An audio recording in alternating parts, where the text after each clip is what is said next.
RCB ಅಭಿಮಾನಿಗಳಿಗೆ ಇವತ್ತು ಶುಭ ಸಂಜೆ ಆಗುತ್ತಾ? ಯಾಕೆ ಅಂತಂದ್ರೆ ಚಿನ್ನಸ್ವಾಮಿ ಮೈದಾನದಲ್ಲಿ ಪಂದ್ಯಕ್ಕೆ ಅವಕಾಶ ಕೊಡುವಂತ ವಿಚಾರವಾಗಿ ಇವತ್ತು ಸಂಜೆ ನಡೆಯುವಂತ ಕ್ಯಾಬಿನೆಟ್ ಮೀಟಿಂಗ್ ನಲ್ಲಿ ಒಂದು ನಿರ್ಧಾರಕ್ಕೆ ಬರಲಾಗ್ತಾ ಇದೆ. ಸಂಜೆ 6:30ಕ್ಕೆ ವಿಧಾನಸೌಧದಲ್ಲಿ ಸಂಪುಟ ಸಭೆ ನಡೆಯುತ್ತೆ. ಪಂದ್ಯಕ್ಕೆ ಅನುಮತಿ ಸಿಗುವಂತ ನಿರೀಕ್ಷೆಯಲ್ಲಿ ಕೆಎಸ್ಸಿಎ ಇದೆ. ಕೆಎಸ್ಸಿಎ ಅಧ್ಯಕ್ಷ ವೆಂಕಟೇಶ್ ಪ್ರಸಾದ್ ಅವರು ಅದನ್ನೇ ಹೇಳ್ತಾ ಇದ್ರು, ಅವಕಾಶ ಸಿಗಬಹುದು ಅನ್ನುವಂಥ ವಿಚಾರವಾಗಿ. ಯಾಕಂತಾದ್ರೆ ಸರ್ಕಾರ ಏನೇನು ಹೇಳಿತ್ತು, ಯಾವ ರೀತಿಯಾದಂಥ ವ್ಯವಸ್ಥೆ ಮಾಡಬೇಕು, ಮತ್ತೊಂದು ಇದೆಲ್ಲ ಪೂರೈಸಿದೀವಿ ಎನ್ನುವಂಥ ಅರ್ಥದಲ್ಲೇ ಕೆಎಸ್ಸಿಎ ಇದೀಗ ಹೇಳ್ತಾ ಇದೆ. ಮತ್ತೊಂದು ಕಡೆ ಆರ್ಸಿಬಿಯ ಮ್ಯಾನೇಜ್ಮೆಂಟ್ ಕೂಡ ಈಗ ಆಲ್ರೆಡಿ ಒಂದು ಹಂತದ ಸಭೆ ಎಲ್ಲ ನಡೆಸಾಗಿದೆ. ಆಮೇಲೆ ಕೆಲ ಅಧಿಕಾರಿಗಳ ಟೀಮ್ನನ್ನೆಲ್ಲ ಕಳಿಸಿ ಸರ್ಕಾರ ಏನೇನು ಸೂಚನೆಯನ್ನ ಕೊಟ್ಟಿತ್ತು, ಎಷ್ಟು ಪಾಲಿಸಿದ್ದಾರೆ, ಇದ್ರ ಬಗ್ಗೆ ಒಂದು ವರದಿ ಕೊಡಬೇಕು ಅಂತ ಹೇಳ್ಕೊಂಡು ಈಗ ಸೂಚನೆಯನ್ನ ಕೊಡಲಾಗಿತ್ತು. ಅದು GBA ಆಯುಕ್ತರಾಗಿರ್ಬೋದು, ಪೊಲೀಸ್ ಆಯುಕ್ತರುಗಳಾಗಿರ್ಬೋದು, ಹೀಗೆ ಬೇರೆ ಬೇರೆ ಇಲಾಖೆಗಳಿಗೆ ಸಂಬಂಧಪಟ್ಟ ಹಾಗಿನ ಪ್ರಧಾನ ಕಾರ್ಯದರ್ಶಿಗಳಿಗೂ ಕೂಡ ಈ ಸೂಚನೆಯನ್ನೆಲ್ಲ ಕೊಡಲಾಗಿತ್ತು. ಅದರಂತೆ ಇದೀಗ ರಿಪೋರ್ಟ್ ಬಹುತೇಕ ಗೃಹ ಸಚಿವರ ಕೈ ಸೇರಿದೆ ಈಗ ಅಂತ ಕಾಣಿಸುತ್ತೆ. ಅದಾದ ನಂತರದಲ್ಲಿ ಸಂಪುಟ ಸಭೆಯಲ್ಲಿ ಆ ರಿಪೋರ್ಟನ್ನು ಇಟ್ಟು ಅದ್ರ ಮೇಲೆ ಚರ್ಚೆ ಆಗುತ್ತೆ. ಆ ನಂತರದಲ್ಲಿ ಅವಕಾಶ ಕೊಡಬೇಕೋ ಬೇಡವೋ ಅನ್ನುವಂಥ ನಿರ್ಧಾರಕ್ಕೆ ಬರ್ತಾರೆ. ವಿಷಯ ಏನು ಅಂತಂದರೆ, ಕಳೆದ ಬಾರಿ ಹೇಳಿ ಕೇಳಿ RCB ಟ್ರೋಫಿ ಗೆದ್ದಿರುವಂಥ ಕಾರಣಕ್ಕಾಗಿ IPLನ ನಿಯಮಾವಳಿ ಪ್ರಕಾರವಾಗಿ ನೋಡೋದಾದರೆ ಯಾವ ತಂಡ ಟ್ರೋಫಿ ಗೆದ್ದಿರುತ್ತೋ ಆ ಊರಿನಲ್ಲೇ ಆರಂಭಿಕ ಪಂದ್ಯವನ್ನು ಆ ತಂಡ ಆಡುತ್ತೆ. ಅದರಂತೆ ಈ ಬಾರಿ RCB ಟ್ರೋಫಿ ಗೆದ್ದಿದ್ದಂಥ ಕಾರಣಕ್ಕಾಗಿ ಕಳೆದ ಬಾರಿ ಈ ಬಾರಿ ಅವ್ರು ಬೆಂಗಳೂರಿನಲ್ಲೇ ಆರಂಭಿಕ ಪಂದ್ಯ ಆಡಬೇಕು. ಆರಂಭಿಕ ಪಂದ್ಯ ಅನ್ನೋದಕ್ಕೆ ಯಾಕೆ ಹೇಳ್ತಾ ಇದ್ದೀವಿ ಎಲ್ಲ ಅಂತ ಅಂದರೆ, ಆರಂಭಿಕ ಪಂದ್ಯ ಅಂತ ಅಂದರೆ ಭಾಳ ಹೆಚ್ಚಿನ ಸಂಭ್ರಮಾಚರಣೆ ಅಲ್ಲಿರುತ್ತೆ. ಬೇರೆ ಬೇರೆ ತೆರನಾದ ಕಾರ್ಯಕ್ರಮಗಳನ್ನು ಆಯೋಜನೆ ಮಾಡಲಾಗಿರುತ್ತೆ. ಭಾಳ ಸೆಲೆಬ್ರಿಟಿಗಳು ಬರ್ತಾರೆ. ಜನ ಕೂಡ ಹೇಳಿ ಕೇಳಿ RCB ಮ್ಯಾಚ್ ಅಂದ್ರೇ ಟಿಕೆಟ್ಗಾಗಿ ಮುಗಿ ಬೀಳೋದು, ಪಂದ್ಯಕ್ಕೆ ಹೋಗೋದು ನೋಡ್ತಾ ಇರ್ತೀವಿ. ಈ ಬಾರಿ ಅಲ್ಲೇ ಓಪನಿಂಗ್ ಸೆರೆಮನಿ ಬೇರೆ ನಡೆಯುವಂಥ ಕಾರಣಕ್ಕಾಗಿ ಹೆಚ್ಚಿನ ಸಂಖ್ಯೆಯಲ್ಲಿ ಜನ ಹೋಗುವಂಥ ಪ್ರಯತ್ನ ಮಾಡ್ತಾರೆ. ಅದಕ್ಕೆಲ್ಲ ವ್ಯವಸ್ಥೆ ಮಾಡ್ಕೊಂಡಿದ್ದಾರಾ, ಅದೀಗಿರೋ ಪ್ರಶ್ನೆ. ಯಾವ ಒಂದು ತಂಡ ಫ್ರಾಂಚೈಸು ಗೆಲ್ತಾರೋ ಅವರ ಒಂದು ಮನೆ ಅಂಗಳದಲ್ಲೇ ಈ ಒಂದು ಇನಾಗ್ರೇಷನ್ ಆಗುವಂಥ ಒಂದು ಪದ್ಧತಿ.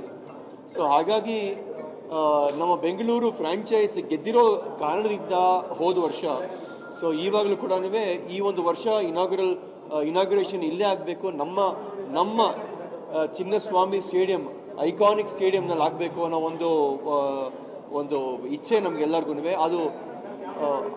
ಅದು ಆಗೋವಂಥ ಒಂದು ಕಾರಣಗಳು ನಾವು ನೋಡ್ತಾ ಇದ್ದೀವಿ. ಬಟ್ ಅದು ಕೊನೆಯ ನಿರ್ಧಾರಕ್ಕೆ ನಾವು ಸಾಯಂಕಾಲ ತನಕ ಕಾಯ್ಬೇಕಾಗತ್ತೆ, ಕ್ಯಾಬಿನೆಟ್ ಅವರ ಒಂದು ಡಿಸಿಷನ್.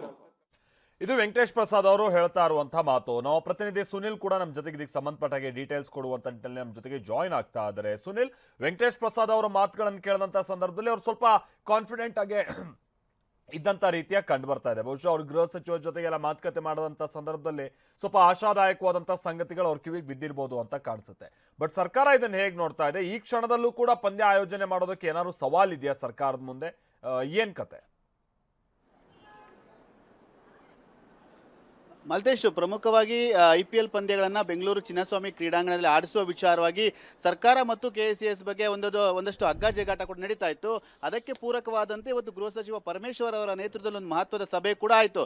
ಈ ಸಭೆಯಲ್ಲಿ GBA ಅಧ್ಯಕ್ಷರಾಗ್ಬೋದು, ಮತ್ತೆ ಕ್ರಿಕೆಟ್ ಮಂಡಳಿಯವರು ಆಗ್ಬೋದು, ಮತ್ತೆ RCB ಮ್ಯಾನೇಜ್ಮೆಂಟ್ ಎಲ್ಲರೂ ಕೂಡ ಭಾಗಿಯಾಗಿ ಒಂದು ನಿರ್ಧಾರವನ್ನು ತೆಗೆದುಕೊಂಡಿದ್ದಾರೆ. ಆ ಒಂದು ನಿರ್ಧಾರ ಅಂತಂದರೆ ಅಂತಿಮ ನಿರ್ಧಾರವನ್ನು ಸರ್ಕಾರ ತೆಗೆದುಕೊಳ್ಳಬೇಕು ಅಂತೇಳಿ. ಯಾಕೆಂದರೆ ಎಲ್ಲ ಚರ್ಚೆಗಳ ನಂತರದಲ್ಲಿ ಸರ್ಕಾರ ಒಂದು ಅಂತಿಮ ನಿರ್ಧಾರವನ್ನು ಹೇಳಬೇಕಾಗುತ್ತೆ. ಆ ಒಂದು ನಿಟ್ಟಿನಲ್ಲಿ ಇವತ್ತು ಸಚಿವ ಸಂಪುಟ ಸಭೆ ವಿಧಾನಸೌಧದಲ್ಲಿ 6:30ಗೆ ನಡೀತಾ ಇದೆ. ಈ ಒಂದು ಸಭೆಯಲ್ಲಿ ಮಹತ್ವದ ನಿರ್ಧಾರವನ್ನು RCB ಮ್ಯಾಚ್ ನಡೆಸುವ ವಿಚಾರವಾಗಿ ಪ್ರಕಟ ಮಾಡುವಂತ ಸಾಧ್ಯತೆ ಕೂಡ ದಟ್ಟವಾಗಿದೆ. ಈ ಒಂದು ಹಿನ್ನೆಲೆಯಲ್ಲಿ ಸರ್ಕಾರ ಯಾವ ರೀತಿಯಾಗಿ ನಿರ್ಧಾರವನ್ನು ತೆಗೆದುಕೊಳ್ಳುತ್ತೆ ಕಾದು ನೋಡಬೇಕಾಗಿದೆ. ಈಗಾಗಲೇ ಇವತ್ತು ಬೆಳಗ್ಗೆ ನಡೆದಿರುವಂತಹ ಸಭೆಯಲ್ಲಿ ಒಂದಷ್ಟು ಪೂರಕವಾಗಿ ಪಂದ್ಯವನ್ನು ಆಡಿಸಲಿಕ್ಕೆ ಪೂರಕವಾಗಿ ಗೃಹ ಇಲಾಖೆ ಆಗ್ಬೋದು, GB ಎಲ್ಲರೂ ಒಂದು ರೀತಿ ಅನುಮತಿಯನ್ನು ಕೊಟ್ಟ ರೀತಿಯಲ್ಲಿ ಈಗಾಗಲೇ ಒಂದು ಹೇಳ್ತಾ ಇರುವಂಥದ್ದು. ಆ ಒಂದು ನಿಟ್ಟಿನಲ್ಲಿ ಇವತ್ತಿನ ಸಭೆಯಿಂದೇ ಸಚಿವ ಸಂಪುಟ ಸಭೆಯಲ್ಲಿ ಕ್ರಿಕೆಟ್ ಪಂದ್ಯವನ್ನು ಆಡಿಸಬೇಕಾ ಬೇಡವಾ, RCB ಮ್ಯಾಚ್ ಆಡಿಸಬೇಕಾ ಬೇಡವಾ ಅಂತೇಳಿ ಅಂತಿಮ ನಿರ್ಧಾರವನ್ನು ಪ್ರಕಟ ಮಾಡ್ತಾರೆ.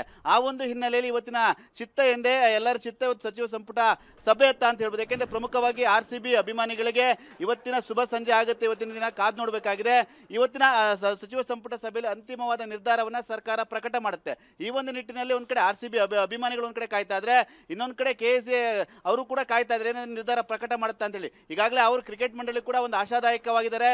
ಇವತ್ತಿನ ಸರ್ಕಾರದ ಸಭೆಯಲ್ಲಿ ನಮಗೊಂದು ಅನುಮತಿಯನ್ನ ಕೊಡ್ತಾರೆ ಪಂದ್ಯವನ್ನು ಆಡಿಸ್ಲಿಕ್ಕೆ ಅಂತ ಹೇಳಿ. ಹಾಗಾಗಿ ಸರ್ಕಾರ ಯಾವ ರೀತಿಯಾದ ನಿರ್ಧಾರವನ್ನ ತೆಗೆದುಕೊಳ್ಳುತ್ತೆ Okay. ಕಾದ್ ನೋಡಬೇಕಾಗಿರುವಂತದ್ದು ಮಾಲ್ತೇಶ್. Thank you Sunil.